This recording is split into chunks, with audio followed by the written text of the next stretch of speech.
हाँ, hello and welcome. एक बार आपका फिर से वंश एजुकेशन के ऑनलाइन प्लेटफ़ॉर्म पर स्वागत है, वेलकम है।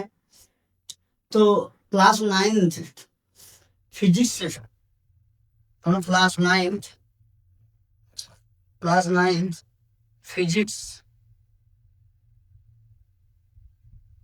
में था क्लास 9th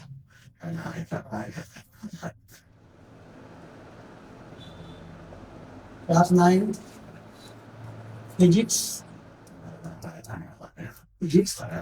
चैप्टर 7 जो भी था मोशन क्या था? मोशन। इस टॉपिक पर हम बात कर रहे थे जिसमें मैंने आपसे डिस्कस किया था what is the motion, what is the state of motion, state of rest, distance, displacement and difference between displacement and distance. ये सारी बातें मैंने आपसे कर लिया था। अब थोड़ी सी बातें मैं आपसे और कुछ बातें मैं रिकॉल करवा देता हूँ, फिर उसमें हम कुछ एग्जांपल दिए हैं एनसीईआरटी के अंदर, वो हम लोग सॉल्व करेंगे। तो मैंने क्या बताया था, डिस्टेंस क्या होती है। तो मैंने डिस्टेंस में आपसे बताया था कि डिस्टेंस जो है depend on the path. Distance जो है पाथ पे डिपेंड करती है। As path you select, as distance you will find. जैसा आप पाथ डिसाइड करेंगे, जैसा पाथ आप चुनेंगे, वैसा आपको डिस्टेंस मिलेगा। तो मैंने कहा व्हाट इज द डिस्टेंस। तो कह रहे कोई भी मूविंग ऑब्जेक्ट अगर मूव कर रहा है किसी पाथ के अलांग, तो उस पाथ की जो लेंथ होती है वही कहलाती है डिस्टेंस। डिस्टेंस क्या होती है? तो distance is the path length covered bye a moving object. ये हो गया आपका क्या? ये आपका हो गया डिस्टेंस हो गया। लेकिन अभी मैं डिस्प्लेसमेंट की बात करूं तो आपने कहा कि the path length covered by an object, a moving object in a given direction. वही अगर मैं बोलूं कि I have travelled 5 metre, 5 metre मान ली लिखा है, ये हो गया आपका डिस्टेंस। पर मान लो 5 मीटर इन द ईस्ट, ये आपका हो जाएगा डिस्प्लेसमेंट। तो ये डिस्प्लेसमेंट हो जाएगा। अब मैंने कहा था आपको, जैसे मैंने आपको एग्जांपल भी दिया था कि मान लेते हैं, एक एग्जांपल के थ्रू मैंने आपको समझाया भी था कि अगर कोई ऑब्जेक्ट है ए और वो कोई ऑब्जेक्ट मान लेते हैं यहाँ है, तो पॉइंट ए से मूव करना स्टार्ट करती है और मूव करने के बाद उस पॉइंट बी पर पहुंचती है, और पॉइंट बी पर पहुंचती है तो मान लेते हैं इसके बीच की जो डिस्टेंस है वो क्या है? 5 मीटर। इसकी लेंथ बीच की क्या है? 5 मीटर लेंथ है। तो ए टू बी, ए से बी तक जो उस ऑब्जेक्ट ने मूव किया है, तो ये ऑब्जेक्ट जो है वो एक स्ट्रेट लाइन के अलोंग मूव कर रहा है, एक स्ट्रेट लाइन के अलोंग मूव कर रहा है। तो इसकी जो डिस्टेंस होगी, तो क्या हो जाएगी बताइए? 5 मीटर। क्या हो जाएगी बताइए? इसकी जो डिस्टेंस हो जाएगी 5 मीटर। और अब बताइए ये ऑब्जेक्ट यहाँ से मूव करना स्टार्ट किया और कहाँ तक चला गया है? बी पर। तो मैंने कहा था कि व्हाट इज द डिस्प्लेसमेंट। तो displace mean the shortest distance between both position. करें क्या होती है डिस्प्लेसमेंट? तो जो पाथ होती, जो डिस्टेंस होती है पूरी पाथ लेंथ होती है, बट जो डिस्प्लेसमेंट होती है वो क्या होता है? तो displacement is the shortest distance between final and initial position of moving object. तो किसी ऑब्जेक्ट के फाइनल और इनिशियल पोजीशन के जो बीच की डिस्टेंस होती है उसी को हम लोग कहते हैं वेलोसिटी। तो आप देखिए यहाँ पर वेलोसिटी नहीं, डिस्प्लेसमेंट कहते हैं। तो डिस्प्लेसमेंट क्या हो जाएगा यहाँ बताइए? तो इनिशियल पोजीशन यहाँ है, फाइनल पोजीशन यहाँ है, इसके बीच की लेंथ कितना है? 5 मीटर। यही आपका हो जाएगा डिस्प्लेसमेंट इज इक्वल टू क्या हो जाएगा बताइए? 5 अगेन। तो अगर आप यहाँ ध्यान से देखें तो मैंने कहा कि डिस्टेंस जो है वो डिस्प्लेसमेंट के इक्वल है। कब? जब जो डिस्टेंस है तो डिस्प्लेसमेंट के इक्वल तब है जब कोई ऑब्जेक्ट किसी स्ट्रेट लाइन के अलोंग मूव करता है ना। और यहीं पर मैं बोलूं कि अगर मान लीजिए कोई ऑब्जेक्ट है जो ए पॉइंट से मूव करना स्टार्ट किया है और इसके बीच की डिस्टेंस मान लीजिए 5 मीटर अगेन, और ये बी पर पहुंचता है और यहाँ पर पहुंचने के बाद फिर वो वापस आ जाता है कहाँ, एट पॉइंट ए, यानी जहां से चला था वहीं पर रिटर्न आ जाता है। तो इफ एनी बॉडी या any object move and after moving after some time it returns to its initial position, then the total distance covered by him is equal to 5 plus 5 10 हो जाती है।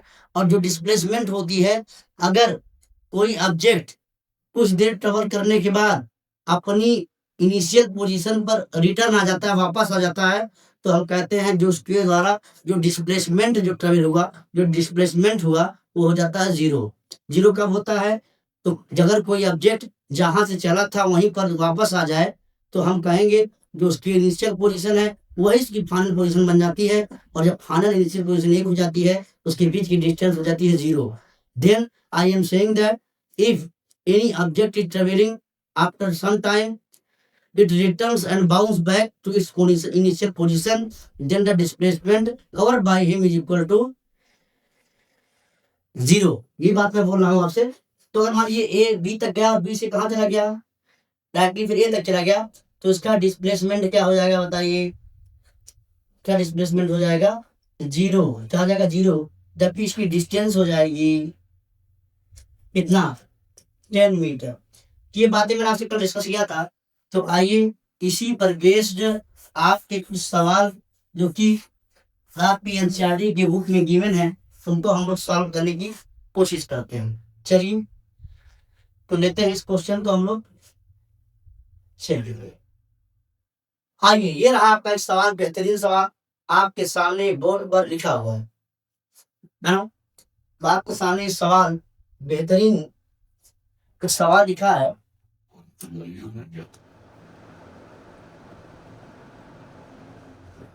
तो आपके सामने एक सवाल लिखा है, कह रहे हैं कि an object has moved through a distance.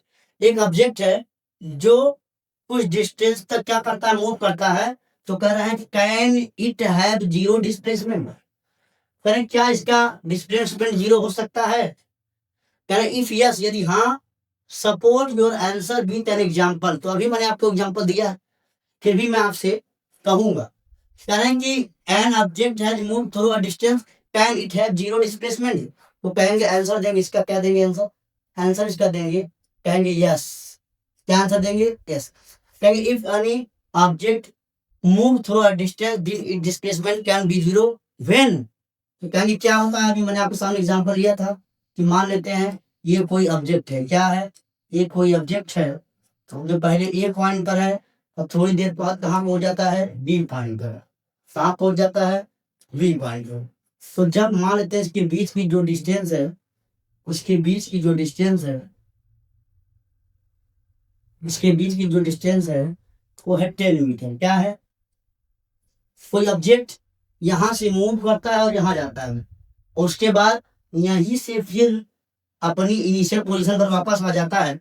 तो आप बताइए, पहले इधर गया फिर यहीं से वापस आ गया, तो कहेंगे इनिशियल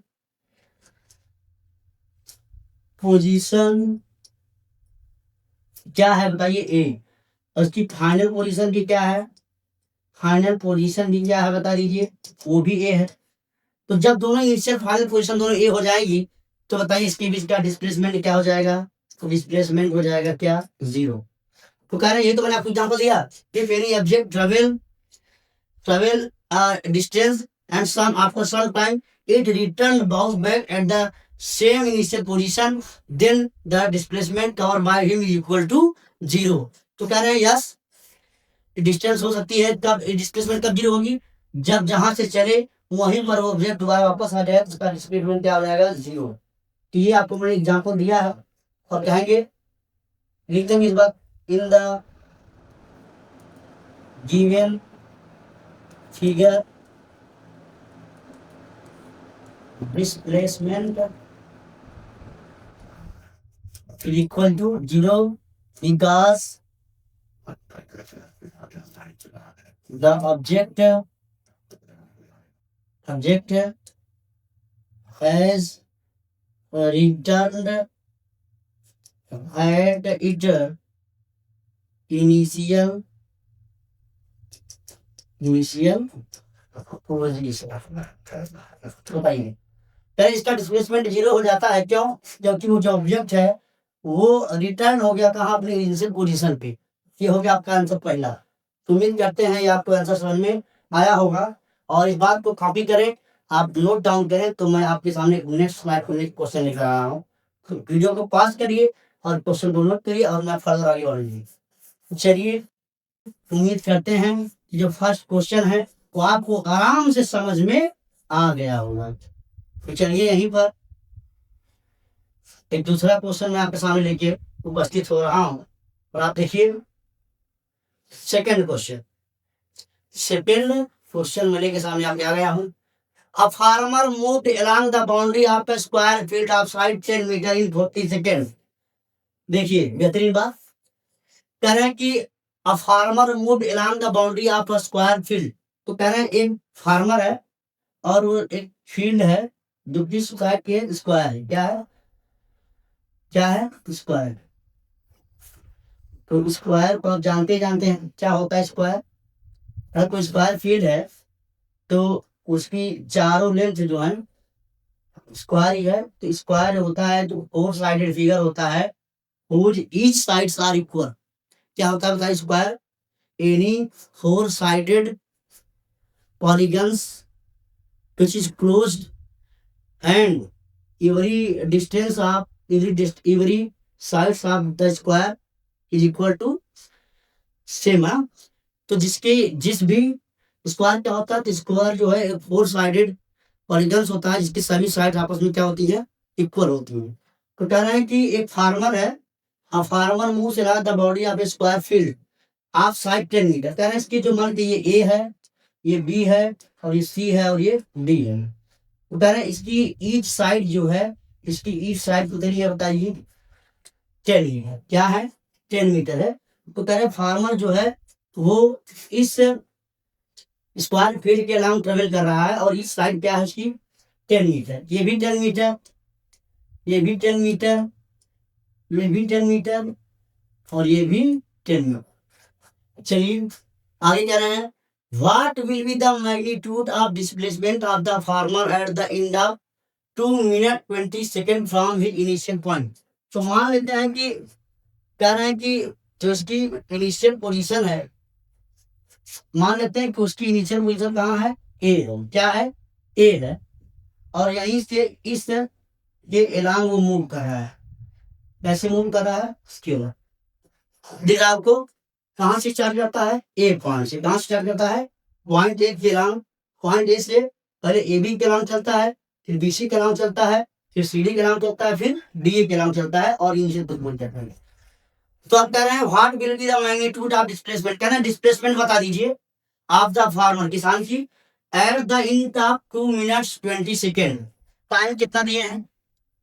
करंट टाइम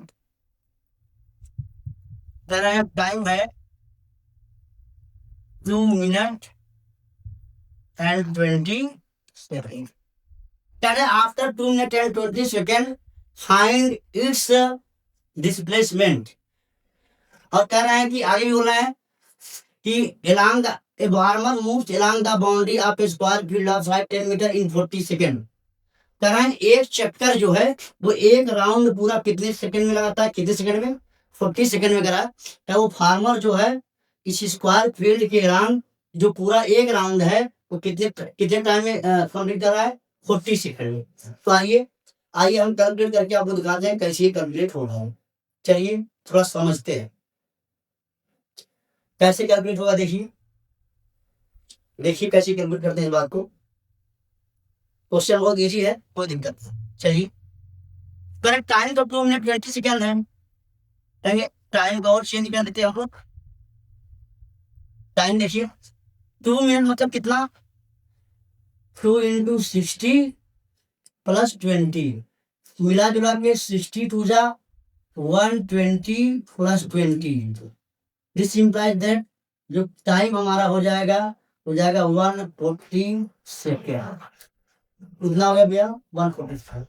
यानी कह रहे 140 सेकेंड में वो कह रहे हैं कि कितना चैप्टर लगाएगा। तो पहले यहाँ लिखते हैं हम लोग सिंस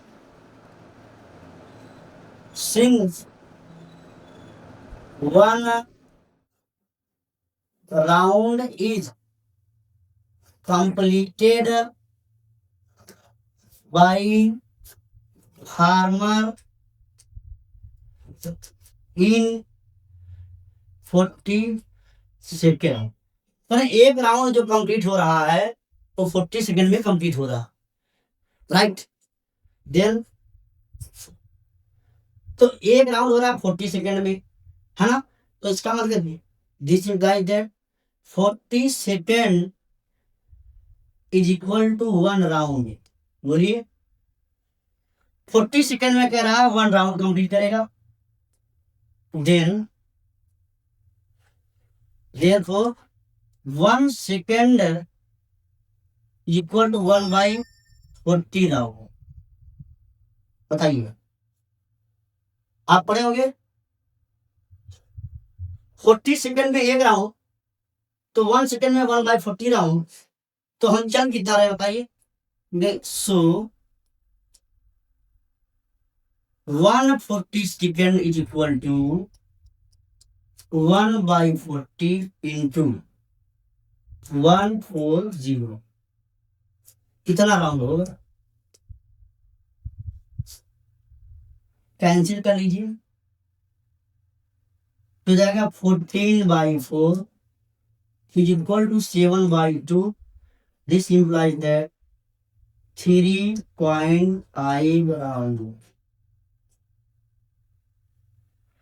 है। तो कह रहे हैं कि अब यहाँ इस सवाल को कह रहे हैं कितना राउंड कंप्लीट हुआ। कह रहे हैं 140 सेकेंड में वो 3.5 राउंड लगाएगा, मतलब 3.5 राउंड लगाएगा। टोटल कितना कंप्लीट राउंड लगाएगा 3, और कितना लगाएगा हाफ।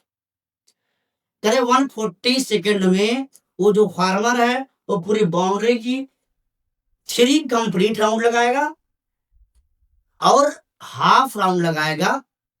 तो 3.5 इज इक्वल टू, मतलब 3.5 मिलकर के यानी 3 कंप्लीट करेगा पूरा और आधा चलेगा, है ना। ऐसे भी आप समझ सकते हैं, जिनको ये बात ना समझ में आई हो ऐसे समझो। तो देखिए करें 20 मिनट है और 2 मिनट और 20 सेकेंड, है ना। और कह रहे हैं 40 second is equal to 1 round, right. और कितना सेकेंड बताए, कितना टाइम बना है 2 minute 20 second. 2 minute is equal to 120 plus 2 20। तो 120 मीन्स 40 प्लस 40 प्लस 40 प्लस 20। बोलिए अब करें 40 second is equal to 1 round. तो ये 40 सेकेंड में एक राउंड, फिर 40 सेकेंड में 1 राउंड, फिर 40 सेकेंड में 1 राउंड, और ये 20 सेकेंड में हाफ राउंड। तो 1 1 1 3 राउंड और ये हाफ, तो टोटल राउंड कितने 3.5। तो ऐसे भी इस बात को आप समझ सकते हैं कि कितना राउंड कंप्लीट होगा, है ना। तो समझ गया होंगे, उम्मीद करते हैं आपको। तो चलिए इसको थोड़ा रन करवाते हैं। 3 राउंड लगाइए, यहां से चलेगा ऐसे चलेगा 1 राउंड कंप्लीट, फिर चलेगा 2 राउंड कंप्लीट, फिर चलेगा 3 राउंड कंप्लीट। 3 राउंड कंप्लीट हो गए। अब यहां से चलेगा यहां पहुंचेगा, कहां पहुंचेगा यहां, और इसकी इनिशियल पोजीशन कहां है यहां में। तो अब हमको निकालना है डिस्प्लेसमेंट, ये राइट है। पूरी बात समझ में आ गई होगी उम्मीद है। तो हमको क्या निकालना, हम कहिए ये हमारा हो जाएगा, हमको ये डिस्प्लेसमेंट निकालना, ये होगा हमारा डिस्प्लेसमेंट। तो बताइए अगर इसको आप इस ट्रायंगल को देखें तो यहाँ कितना एंगल का डिग्री का, कितना डिग्री का एंगल है बताइए। ये है यहाँ पर 90 डिग्री। तो लगा देंगे हम लोग पाइथागोरस थ्योरम, कहेंगे बाई पाइथागोरस थ्योरम। आप जानते हैं क्या होता है पाइथागोरस थ्योरम, थोड़ा सा हमें भी बता दीजिए, what is the Pythagoras theorem. तो कहेंगे इसको सी है, तो क्या होगा बताइए कहेंगे displacement AC is equal to displacement AC square is equal to क्या होगा? AC square is equal to क्या हो जाएगा? कहेंगे AB square plus BC square. AB square मतलब 10 स्क्वायर प्लस 10 स्क्वायर, मिला जुला के 100 प्लस 100, फिर मिला जुला तो हो जाएगा 200। तो अब AC निकालना पड़े तो आप कहेंगे तो रूट के अंदर 200, ये हो जाएगा आपका 10 इंटू 2, क्या हो जाएगा? मीटर। और ये हो जाएगा आपका AC, ये हो गया आपका डिस्प्लेस, ये हमारा हो गया आंसर। तो अगर आपसे कोई पूछे कितना राउंड हुआ, कितना डिस्प्लेसमेंट हुआ, तो कहेंगे after 3 round and after completing 3 round and half it will reach at point C and the displacement will be AC and AC is what? तो हम कहेंगे 10 root 2 metre, this is the displacement. उम्मीद करते हैं ये पूरी क्वेश्चन आपको समझ में आया होगा। तो क्या फाइनल आंसर आया? 10 into root 2 meter is the right answer, which is the displacement covered by the farmer after completing 3 complete cycle and then 1 half cycle. तो आपको उम्मीद करते हैं पूरी कंप्लीट थ्योरी आपको समझ आया, कंप्लीट क्वेश्चन। तो अब आप इस वीडियो को पॉज करिए और पॉज करके उस वीडियो को कंप्लीट करिए और नोट डाउन करिए and after that I will proceed the next question. तो नेक्स्ट क्वेश्चन को मैं यहाँ से आपके सामने लेके आ रहा हूँ, क्योंकि मेरा फाइनल क्वेश्चन है। तो चलिए नेक्स्ट क्वेश्चन, जो कि है लास्ट क्वेश्चन, ये रहा है। चलिए चलिए इस क्वेश्चन को सॉल्व करेंगे। तो ये प्रीवियस क्वेश्चन है, इसको मैं डिलीट कर देता हूँ। हाँ,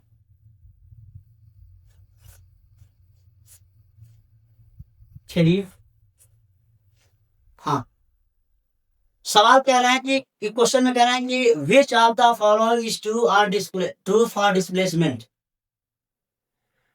फर्स्ट कह रहे it can not be zero. बताइए, कह रहा डिस्प्लेसमेंट के रिस्पेक्ट में कह रहे ए और बी दो स्टेटमेंट है given. In this question two statement in this question two statement have been given within दो स्टेटमेंट आपको गिवन है इसके रेफरेंस में। तो कह रहे हैं डिस्प्लेसमेंट के रेफरेंस में आपको डिस्प्लेसमेंट के डिस्प्लेसमेंट को ध्यान में रख करके आपको ये दो स्टेटमेंट को ट्रू और फॉल्स में क्या करना है, आंसर करना है। कह रहे हैं which are the following is true for displacement. Displacement के लिए कौन से स्टेटमेंट कौन सा सही है? What statement is true for displacement. करें it can not be zero, तो ये हो गया फॉल्स। क्या कह रहे हैं? ये हो गया फॉल्स स्टेटमेंट। क्यों? क्योंकि इट कैन नॉट, क्या displacement can not be zero. अभी मैंने आपको बताया डिस्प्लेसमेंट कैन बी जीरो। कोई ऑब्जेक्ट अगर यहाँ से यहाँ तक मूव किया, अगेन फिर अपनी पोजीशन में आके वापस आ गया, तो then the displacement cover by this object is equal to zero. तो कह रहे हैं अगर कोई भी ऑब्जेक्ट जहां से चली है, अगर वहां से चल करके कुछ देर बाद फिर अपनी इनिशियल पोजीशन पर लौट आए, तो उसके द्वारा जो डिस्प्लेसमेंट कवर होगा वो क्या हो जाएगा? बताइए, जीरो। तो कह रहे हैं displacement can not be zero, तो this is false because of displacement can be zero when object returns its position, कौन सी पोजीशन? Initial position. बात समझ में आ गई?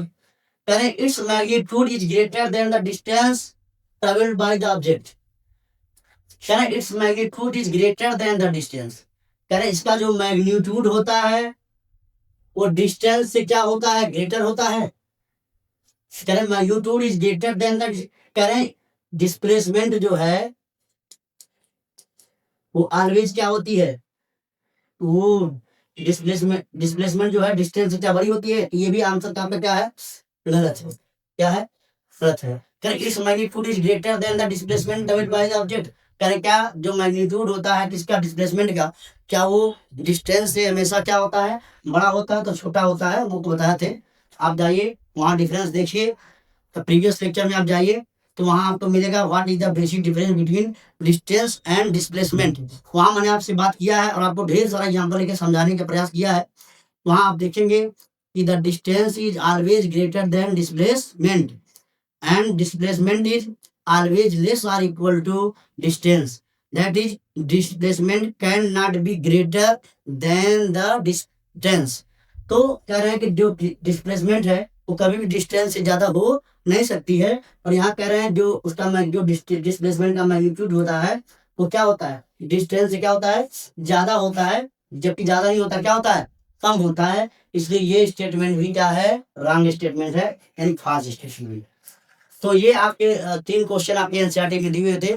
All 3 question are given in NCERT example, I have solve one by one. तो उम्मीद करते हैं, I hope that you have understand all the 3 given NCERT examples. तो यहाँ तक मैंने बात की है। नेक्स्ट वीडियो में I will start next topic which is, तो नेक्स्ट टॉपिक में हम लोग क्या स्टार्ट करेंगे, स्पीड। क्या स्टार्ट करेंगे बताइए, व्हाट अबाउट स्पीड, स्पीड बात करेंगे हम लोग। और उससे पहले मैं आपसे बात करूंगा, तो बाकी मैं ऐसे आपको समझा देता हूँ, यहाँ से बात को लेकर क्या हम लोग बात करने वाले हैं। तो नेक्स्ट वीडियो में मैं आपसे बात करूंगा, जो नेक्स्ट लेक्चर में आपसे लूंगा, यहाँ की बातें आपको समझ में आ गई होंगी। नेक्स्ट स्लाइड में हम लोग, नेक्स्ट वीडियो में हम लोग आपसे बात क्या करेंगे। तो नेक्स्ट वीडियो में आपसे बात करूंगा फर्स्ट यूनिफॉर्म मोशन, सेकंड बात करूंगा नॉन यूनिफॉर्म मोशन,